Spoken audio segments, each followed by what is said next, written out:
Hi అందరికీ. ఈరోజు మనం హెల్దీ కొబ్బరి లడ్డు ఎలా తయారు చేసుకోవాలో చూద్దాం. ముందుగా కొబ్బరిని మిక్సీ పట్టుకొని అలా కళాయిలో వేసుకొని ఫ్రై చేసుకోవాలి. దాంట్లో ఉన్న తేమ అంతా పోయే వరకు అలా ఫ్రై చేసుకోవాలి. తర్వాత మనం తాటి బెల్లాన్ని అలా చిన్న చిన్న ముక్కలుగా కోసుకొని అలా పెట్టుకోవాలి. కొంచెం పెద్దగా ఉండకుండా అలాగే ఉంచుకోండి. తర్వాత మనగా తురుముకోవాలి. తర్వాత మనం కొబ్బరి 1 బౌల్ తీసుకుంటే దానికి హాఫ్ బెల్లం వేసుకోవాలి.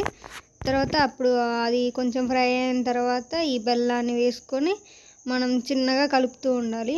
అప్పుడు ఆ బెల్లం అనేది కరుగుతూ ఉంటుంది. అప్పుడు ఆ కొబ్బరికి ఆ బెల్లం మంచిగా పడుతుంది. మీరు ఏ బెల్లమైనా వేసుకోవచ్చు, కానీ తాటి బెల్లం వేసుకుంటే టేస్ట్ అనేది చాలా బాగుంటుంది, చాలా హెల్దీ. కాబట్టి మీరు ఉంటే ఒకవేళ వేసుకోండి, లేదంటే నార్మల్ బెల్లమైనా వేసుకోవచ్చు. చూడండి ఎలా కరిగి ఎలా అయిందో. అలా అయ్యేంత వరకు మనం కలుపుతూనే ఉండాలి. కలపకపోతే అది అనేది అడుగంటి మాడిపోతుంది. కాబట్టి కలుపుతూనే ఉండాలి. చూడండి మనం లడ్డు ప్రిపేర్ చేసుకునేంత వచ్చేసింది. అప్పుడు మనం కావాల్సిన సైజులో చేసుకోవడమే. కాబట్టి హెల్దీ కొబ్బరి లడ్డు అనేది రెడీ అయింది.